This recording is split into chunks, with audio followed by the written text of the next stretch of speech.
네, 반갑습니다. 이번 수업은 여러분이 지금 어려워하는 표현 방법, 어떻게 표현하는지, 무엇을 표현해야 되는지 그런 부분에 대해서 설명을 드리도록 하겠습니다. 지금 설명드릴 내용은 제가 공모전에 참석했던 설계 설명서를 가지고 한번 보여드리겠습니다.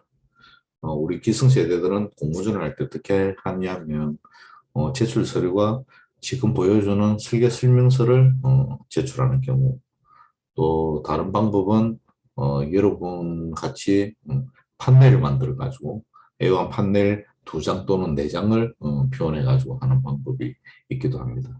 이거는 판넬보다는 설계 설명서 제출 작업이었습니다. 어, 보면서 한번 설명을 드리도록 하겠습니다. 자, 목차 순서입니다. 투시도, 대지 현황 분석, 주요 설계 개념 및 설계 개요, 청별 및 공간별 면적표, 관련 법규 검토, 공사비 검토까지는 하고 있죠. 그리고 배치계획, 평면계획, 인면계획, 단면계획, 그리고 내부 투시도도 들어가게 되어 있습니다.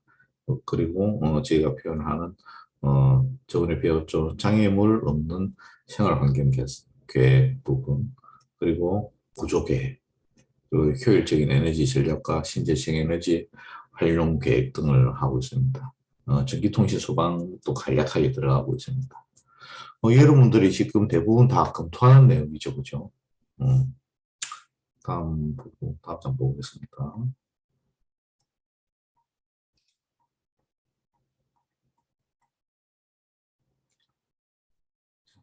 저희가 했던 내용은 당근복합 공공도서관입니다. 지금 이게 공무당선대가 지어지고 있습니다. 어, 위에 컨셉을 적었죠. 주거가 밀집된 도시 속의 공공건축물로서의 역할은 기능에 충실하고 그 장소에 있었던 공간을 존중해야 된다. 이 건물은 주어진 용도에 충실하고 지역에 대한 열린 계획을 하되 시각적으로 스크린을 두어 자연스레 마을에 스며들고자 한다. 그런 내용이죠. 어, 지금 저희가 표현을 렌더링을 막 해가지고 우리 기성세대 공모전에서 그렇게 못하게 합니다. 그 작품이 렌더링이라든지 그런 부분 때문에 돋보인다든지 그 덜해 보인다든지 그런 걸 방지하기 위해서 지금 딱 스케치업 정도의 수준으로 지금 하고 있습니다. 이건 뭐 완전히 백색 화이트로 구성되어 있죠.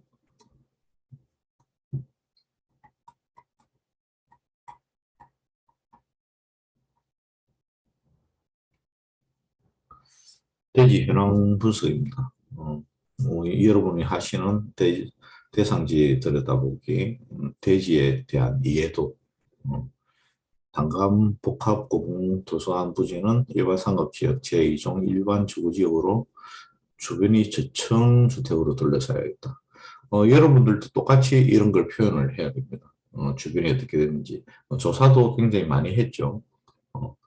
도로에 대해서 지역 지구에 대해서 이 대의 컨디션을 모두 다 여기서 표현을 하는 겁니다.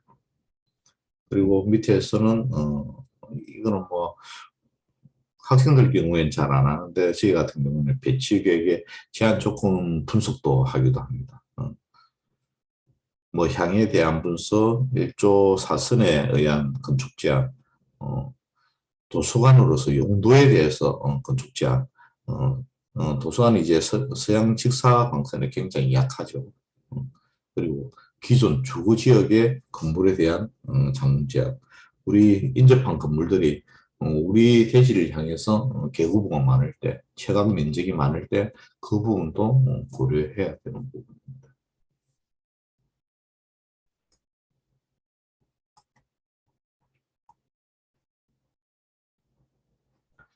자, 계획 및 주안점 설계 개요 부분이죠.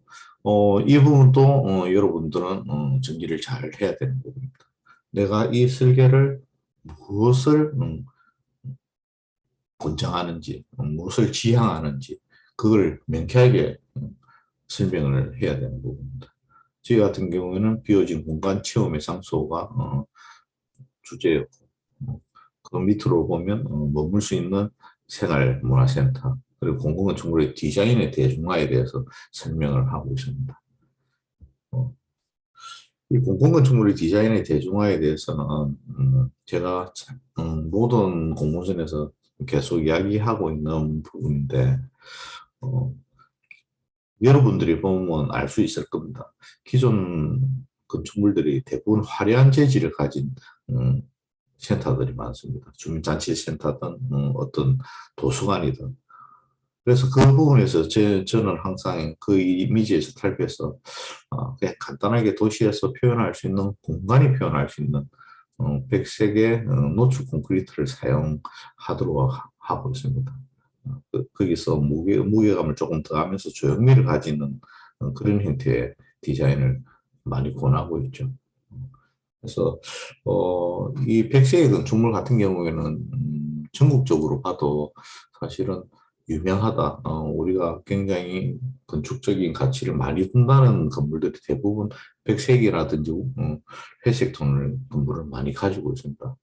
하지만 실제로 우리 부산에서 하는 공공건축물들을 보면 재질이 조금 과하게 화려하고 디자인 구성이 복잡한 형태를 많이 가지고 있습니다. 그래서 어, 제가 공모전에서는 어, 조금 어필하는 게 사실 좀 힘듭니다. 힘든 부분이 있지만 그래도 그런 부분에 대해서 어, 제가 자꾸 많이 권하고 있는 그런 상태입니다. 자, 설계 개요 부분 보겠습니다. 대지 위치 나와 있죠. 지역지구. 그리고 도로 현황도 적어주죠. 그 용도, 대지 면적, 연면적, 용적률 산정 연면적. 이거는 전에도 말씀드렸죠. 용적률 산정 연면적이라면 용적률을 정하기 위해서, 계산하기 위해서 하는 거죠. 지하가 여기서 총연면적에서 빠지는 부분입니다. 그리고 건폐율, 용적률, 주요 구조는 어떤 구조냐? 철근 콘크리트 구조다. 그리고 층수는 지하 1층, 지상 6층. 최고 높이는 얼마이다. 외부 마감은 콘크리트 면처리, 스타코 또는 내구성 강판을 하겠다. 조경은 연면적 얼마 이상이면 10% 이상 해야 된다. 여러분은 대부분 15% 이상을 하게 되어 있습니다. 이 부분을 정확하게 산정을 하고 적용을 하진 않아도 일반 상식으로 알고 있어야 되는 부분이죠. 건축을 함으로 인해서. 그리고 주차개요. 주차개요는 여러분께서 다 한번 검토해 보셨을 겁니다. 그리고 간단한 주요 설비 개요 정도입니다.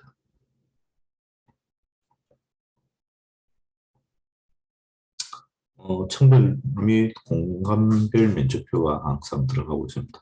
여러분도 이 작업은 이미 다 정리를 한번 해봤고, 최종 도면에 대해서도 한번 정리를 해보시는 게 좋을 겁니다. 근데 판넬로 지금 표현을 하다 보니까 이런 부분은 지금 표현이 안 되고 누락시켜야 되는 그런 상태입니다. 근데 모든 작업들을 할 때는 공간별 면적표, 층별 면적표를 만들어야 되기도 하고 이 프로그램으로 우리 공간이 어떤 공간이 들어가는지 소유 면적은 어떻게 해야 되는지 공유 면적은 어떻게 되는지 그렇게 이 여기를 보면 알 수가 있습니다. 그리고 지금 여러분이 하신 지금 작업들이 조금 잘못됐다고 표현을 할 수도 있는데, 전체 계획에서 잘못된 거죠. 어, 공유 면적이 사실은 지금 전체적으로 모든 팀들이 굉장히 많습니다. 우리가 주 건축물을 사용할 때 그 용도로 사용하는 면적이 한 60% 정도가 좋습니다. 공유 면적이 40% 이상을 넘어선다고 하면 주와 부가 바뀌는 경우가 사실은 너무 많습니다. 그럼 공간에 허실이 생기겠죠. 그래서 공유 면적을 너무 많이 하는 것도 그래 좋지 않은 계획입니다. 여러분들은 대부분 공유 면적이 지금 50% 이상 되는 그런 형태를 가지고 있습니다.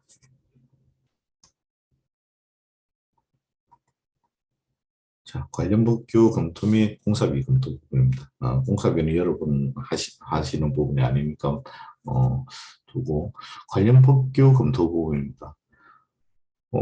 수업 때 이거를 한번 전체적으로 이야기를 하기는 했는데 앞으로도 계속 계획을 하면서 이 부분은 기본적으로 지켜야 되는 그런 내용들이기 때문에 여러분이 좀 알고 갔으면 좋겠습니다.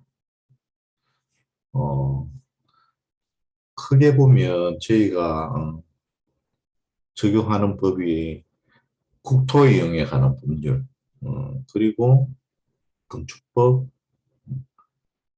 그리고 주차장법, 뭐 장애인, 노인, 임산부 등의 편의 정지 보장에 관한 법률, 그런 법률들을 적용하고 있습니다.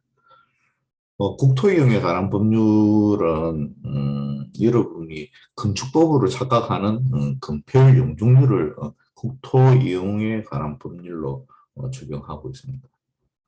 대부분 사람들이 건축법에서 건폐율 용적률을 적용한다고 그렇게 생각을 많이 하고 있습니다. 국토 이용에 관한 법률은 도시법을 법적으로 이렇게 제한을 해 놓은 겁니다. 건축법은 건물을 지을 때 어떤 비난 계단이라든지 그런 부분을 정해 놓은 법이 건축법이고 국토 이용에 관한 법률은 도시를 개전할 때, 도시를 만들 때 일반 주거지역, 상업지역 등등을 구분하는 법률입니다.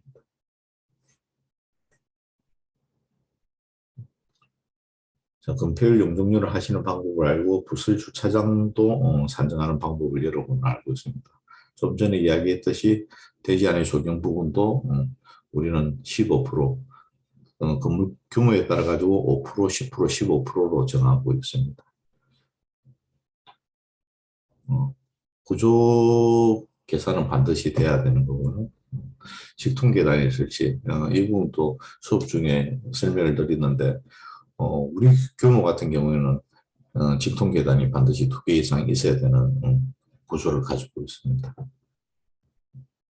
옥상 건장의 설치라는 것도 모든 우리가 지상에서 1m 이상 되는 부분은 안전을 위해서 높이 1.2m의 난간을 설치하도록 법적으로 되어 있습니다. 자, 그리고 방화구역의 설치. 소방 때문에 그렇죠. 청별 방화구역을 다 해야 됩니다. 그래서 우리가 계단실에 보면 대부분 철문이 설치가 되어 있을 겁니다. 그게 방화구역을 위해서 철문이 설치가 되어 있는 겁니다. 요즘 같은 경우에는 다른 제품이 새로운 제품이 나와서 유리로 되어 있는 방화구역을 할 수 있는 문도 나와서 옛날에 철문의 갑갑함을 없애줄 수 있는 그런 보완된 지금 제작되고 있습니다. 자, 계단 설치 기준 및 구조 부분입니다. 이때 항상 놓치는 부분이 계단 폭은 얼마 이상이 돼야 되는지 제가 항상 1.2m 폭 이상이 되어야지 사람들이 통행을 하고 편안을 할 수 있는 그 폭이라고 길이라고 항상 말씀을 드리는데 항상 잊어버리는 것 같아요. 그 부분은 잊어버리지 마시고 이제는 우리는 건축을 하는 사람이기 때문에 계단의 폭은 1.2m 그리고 높이가 3m 넘어가면 한 번에 올라가기 힘드니까 중간에 폭 1.2m의 계단참을 두어야 된다는 것. 이런 건축법은 상식에서 대부분 출발을 하는 경우가 많습니다.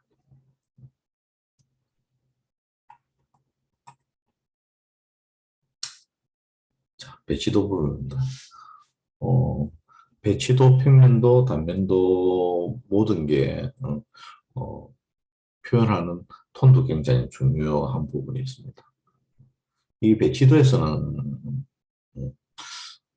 특별하게 제가 색상을 그렇게 많이 넣지는 않습니다. 그냥 동선 출입구 부분 여기서 보면 분홍색 보이죠? 주출입구가 여기라는 거. 주차장 출입은 파란색으로 여기 가는 거. 그런 표현을 해주고 있습니다. 그리고 나무도 여러분들이 표현했던 나무, 그런 나무들이 어, 나무 표현을 과하게 하다 보면 건물보다 나무가 더 눈에 들어오게 됩니다. 그래서 여러분 보고 자꾸 나무를 건물보다는 색상을 죽여라, 톤을 죽여라 하는 이유가 그런 이유입니다. 자, 일본어. 지금 여러분들이 계속 빠뜨리고 있는 거 일본어죠, 그지? 어, XL, YL. 이렇게 표현이 돼야 됩니다.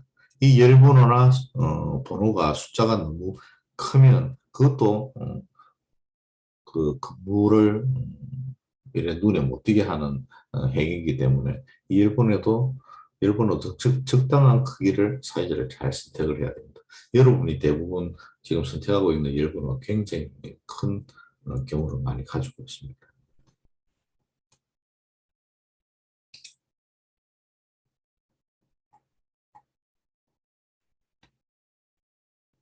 자, 평면도 부분입니다.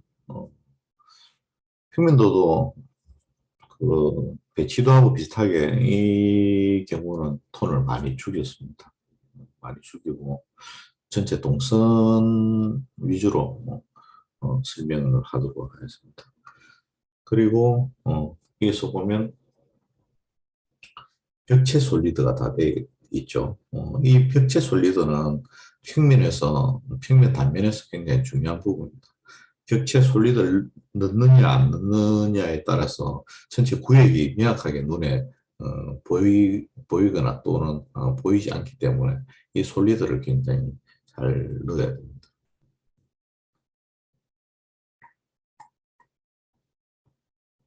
자, 2,000평입니다. 일본어는 거의 비슷하죠. 이 비율 정도 되면 여기보다 조금 커도 뭐 지나치지는 않을 겁니다. 그래서 이 기준에서 좀 커지고 더 작아지는 건 그렇게 좋지는 않을 것 같아요. 저희가 이 평면에서 여기 바탕 색상을 굉장히 많이 여기는 죽여놨습니다. 근데 때에 따라서 컬러를 넣는다든지 그래서 공간이 눈에 확 보이도록 그렇게 하는 게 좋습니다. 지금 여기 같은 경우는 제가 그렇게 톤을 높이지 않았으면 해서 전체적으로 톤을 낮춰버린 겁니다.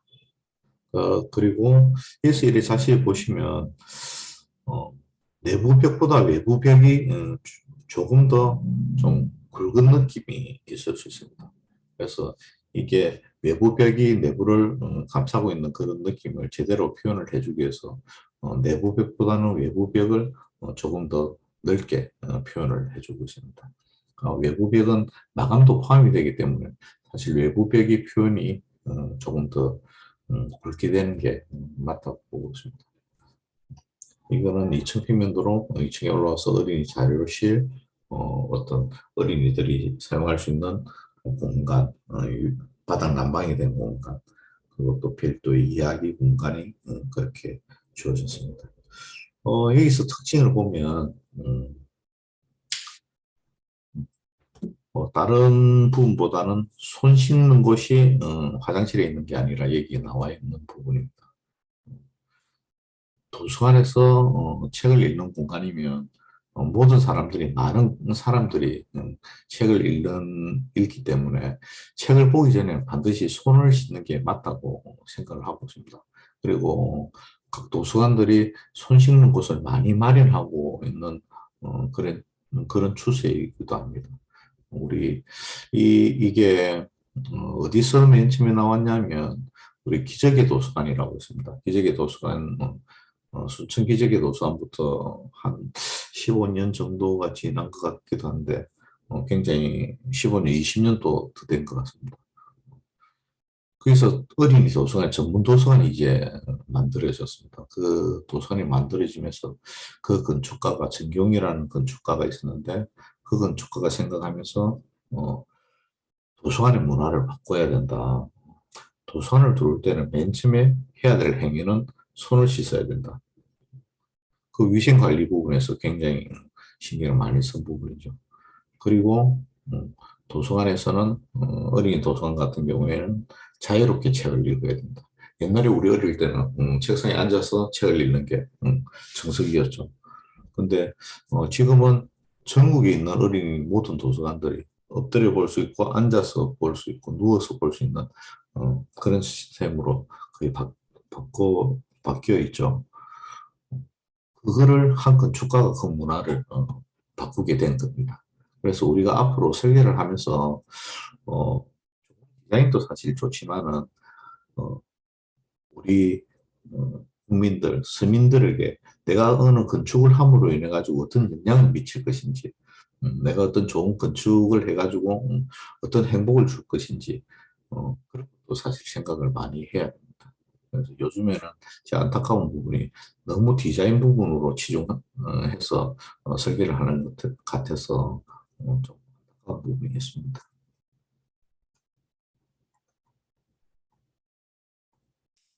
삼성 부분입니다.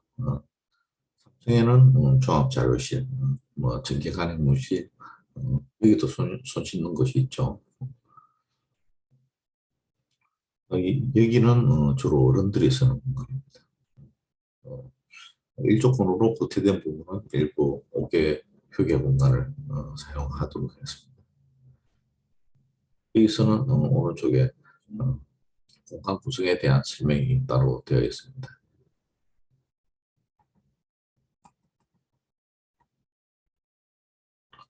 자, 지상 4층 부분입니다. 일반 자료실, 다목적 열람 공간, 그리고 도서관은 서구가 있어야 되겠죠. 어, 도서관의 특징은 주 엘리베이터 외에 책 리프트가 별도로 있어야 됩니다. 그래서 각 층에 책을 나른 이동을 함과 동시에 어, 여기 관리 사무실도 있어야 되겠죠. 관리 사무실하고 서구는 인접해 있는 게 좋습니다. 이거는 굉장히 작은 도서관입니다. 이래 작은 도서관은 사실 공간 구성하기도 조금 힘듭니다. 그래서 도서관에서 또 추가적으로 어, 북한 용도를 주민 공동시설도 넣게 했습니다. 그래서 어, 마주친 공간, 주민들이 만나는 공간, 마루로 되어 있는 공간, 그리고 음악 연습실, 개인이 노래 부를 수 있는 그런 공간들을 할애를 했습니다. 그리고 각 부분에 작은 공간이지만 5개 휴게 공간을 만들고 공간에 대한 배려를 좀 하려고 했습니다. 근데 그렇게 톤이 여러 컬러가 들어가지도 않았는데 보기에는 그렇게 무난하게 편안하게 보이는 형태입니다. 이 톤들을 굉장히 컬러를 강하게 넣는 경우도 있습니다. 그건 제가 이 공간은 반드시 다른 사람에게 의사전달을 하고 싶을 때 그럴 때는 강하게 넣는 경우도 있습니다. 대부분 컬러를 넣어도 조금 파스텔 계통으로 그렇게 표현을 많이 하고 있습니다. 컬러 쓰는 거는 괜찮습니다. 컬러는 적당하게 공간에 대해서 구분을 하면서 화장실은 조금 파란 계열, 실내는 노란 계열 한다든지 뭐 그렇게 잘 구분을 하면 좋은 평면 표현이 될 겁니다. 자, 이게 다목적 강단입니다. 여러분도 강단이 좀 있는 경우도 있죠.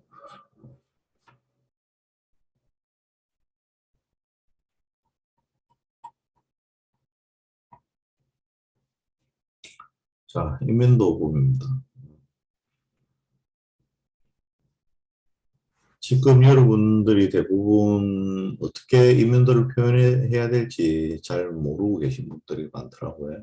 그래서 기본적으로 왼쪽에 1층, 2층, 3층, 4층 층수 구분을 해줍니다. 그리고 상부 쪽에 열번호를 각 열번호를 그 본 뷰에서 열번호를 넣게 되어 있죠. 그리고 그 어느 부분에 왼쪽 부분에 키플랜을 설치해서 어느 방향에서 바라봤는지 그걸 알 수 있도록 그렇게 표현을 해주기도 합니다. 이 건물은 진짜 디자인이 다른 디자인이 없습니다. 그냥 기능 공간에 의해서 만들어진 그런 디자인을 보여지고 있습니다. 이 삼각형 같은 경우에는 실내 계단식으로 생겨 있는 스탠드가 있습니다. 그 스탠드 형태를 그대로 디자인으로 표현한 부분입니다. 남측면도 동측면도 그렇게 되어 있습니다.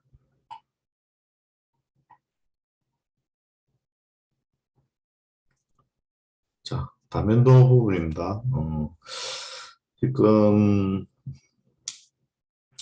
다면도 표현할 때 지금 여러분들은 대부분 어떤 프로그램에 의해서 투시도를 만들고 그 투시도를 만드는 거 가지고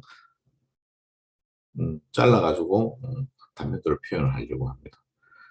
그럼 그거는 어떤 문제가 있냐면 그 단면도를 쓸 때는 이 단면을 명확하게 도라든지 기초라든지 이런 부분을 명확하게 해가지고 그게 표현을 했을 때 정확하게 나오는데 사실 그 부분이 외형만 유리를 달고 출입구를 달고 하다 보니까 막상 그 프로그램으로 만든 디자인을 종횡으로 잘라가지고 실내를 단면으로 들여다볼 때는 이렇게 표현이 명확하게 안 됩니다.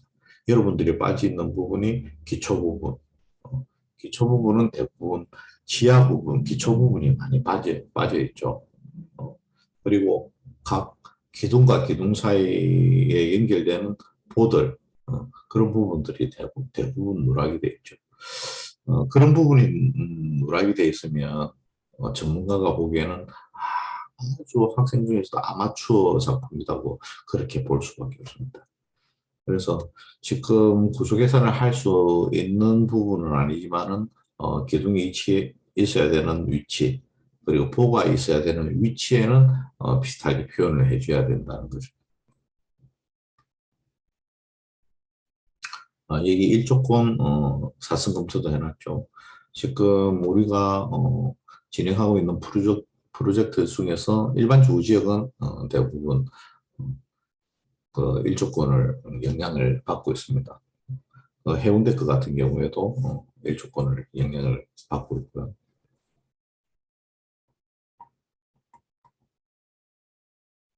자, 내부 투시도입니다. 여러분들도 외부 디자인을 하면서 실내도 어떤 부분을 표현을 해줄 건지 그런 부분을 선정을 해가지고 그 내 작품에서 말하고자 하는 거를 내부 투시도를 그려주는 게 좋죠. 장애인 없는 생활 부분인데 그렇게 여러분한테 지금 현재로 중요한 부분은 아닌 것 같습니다. 기본적인 전기통신 소방 계획을 놓고 있죠.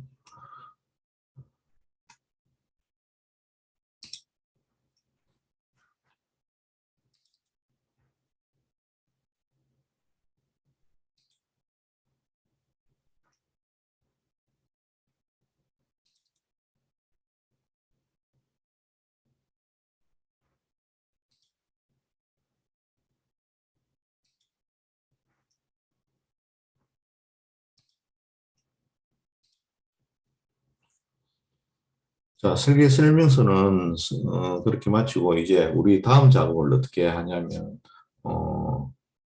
설계 설명서가 그걸로 제출해가지고 공모 당선이 됩니다. 공모 당선이 되면 음, 그 관공서에 착수 보고를 하게 됩니다. 음, 그때는 내가 이런 건물을 설계를 했는데 그 앞으로 진행을 어떻게 할 것이라고 어, 구청장한테 보고를 하는 내용입니다. 내용 비슷하죠. 이때부터는 이제 우리가 여러분이 말하는 CG를 하게 됩니다. 이것도 여러분의 선배가 그냥 간단하게 한 거죠. 근데 여러분이 항상 이렇게 갈등하는 부분이 표현 방법 시지하는 부분, 그 부분에 대해서 갈등을 많이 하는데, 어,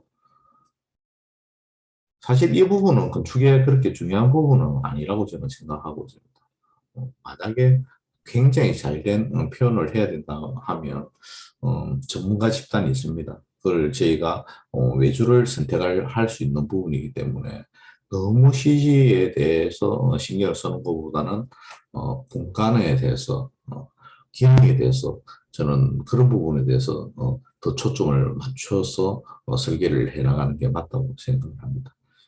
이거를 CG를 잘하는 학생들이 있는데 그거는 추가적으로 봤을 때는 조금 장점이라 하는 그 부분이지 이게 장점 이상의 큰 이점은 저는 없다고 생각합니다. 자, 여러분도 모형을 만들죠. 저희도 실제로 하면서 반드시 모형을 만듭니다.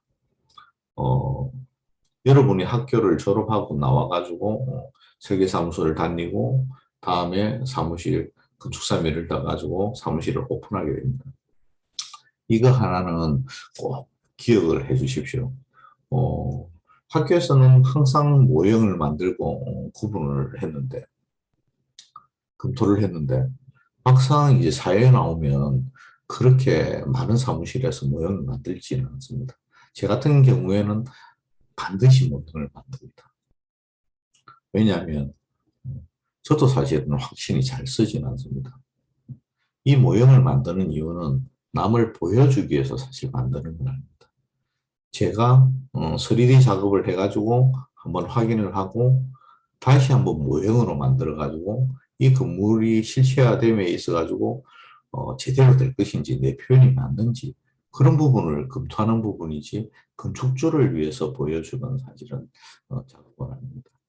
그래서 여러분도 다음에 설계를 하게 되면 남의 재산을 책임지는 사람입니다.